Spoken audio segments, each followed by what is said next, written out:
à tous et à toutes d'être avec nous aujourd'hui. L'action que nous vivons aujourd'hui est la traduction d'un travail de réflexion que nous avons eu au sein de la filière tabac, comme je l'ai dit, et qui nous a amené de l'agriculture jusqu'au bureau de tabac, en passant par l'industrie, à faire un état des lieux de nos problèmes et des revendications à défendre ensemble. Et cette réflexion s'est poursuivie sur le bassin d'emploi et au-delà, sur les conséquences du plan de restructuration annoncé par Imperial Brands et sa casse d'emploi, d'activité humaine et ses répercussions sur les prestataires de services, les fournisseurs, sur les économies du territoire, les richesses créées ou la fiscalité des collectivités territoriales. Nous savons tous que les emplois contiennent des cotisations pour les retraites, pour les organismes sociaux, que ce sont des impôts pour les services publics. Et parce que nos intérêts sont intimement liés, les reculs de l'emploi et des activités deviennent inconsciemment les problèmes de tous et de leurs élus.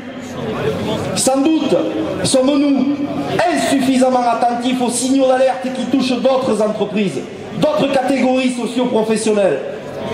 Pourtant, le peu de temps que nous avons déjà partagé avec les planteurs de tabac et les buralistes à réfléchir sur ce que nous pouvions faire nous a appris qu'avant même l'annonce du plan de restructuration de la CEITA, les agriculteurs français avaient eux aussi été touchés déjà par le désengagement d'Imperial Brands.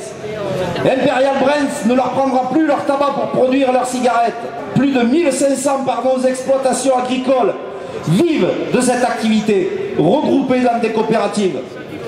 L'usine de Riom comprend 239 salariés et un centre de dépannage aux buralistes qui leur permet de se réalimenter fréquemment et éviter d'immobiliser des stocks disproportionnés avec leurs ventes.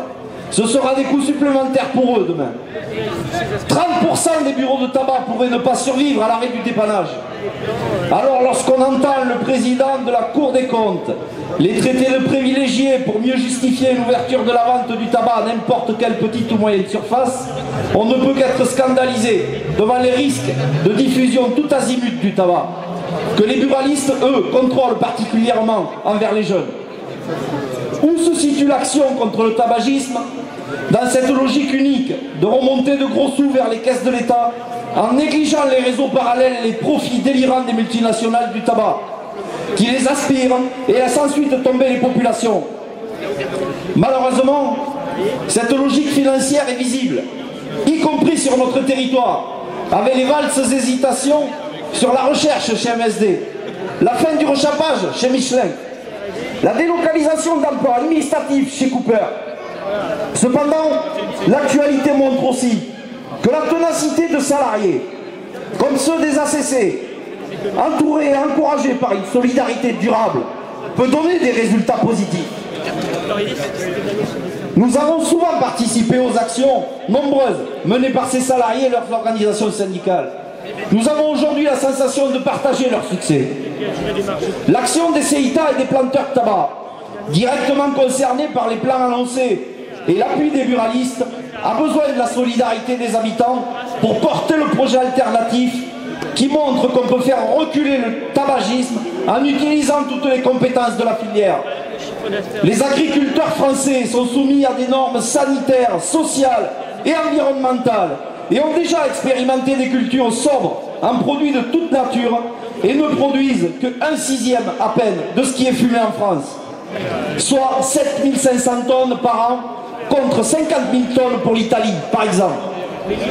L'usine d'Orléans, dernière unité de production en France, qui a toujours travaillé avec les planteurs de tabac, ne produit que 1/6 des produits consommés en France.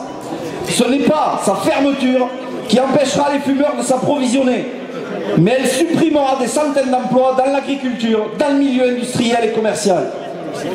Or, l'usine d'Orion est en capacité de produire l'équivalent des ventes en France des marques CEITA. Le projet en cours à la CEITA s'appelle un pillage organisé.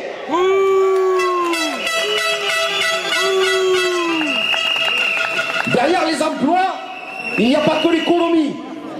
Il y a aussi la vie sociale de centaines de familles avec leurs besoins et leurs projets. Et ce sont des emplois que plus personne n'occupera demain. Le maintien de la filière a donc des intérêts économiques larges, sociaux et de santé publique.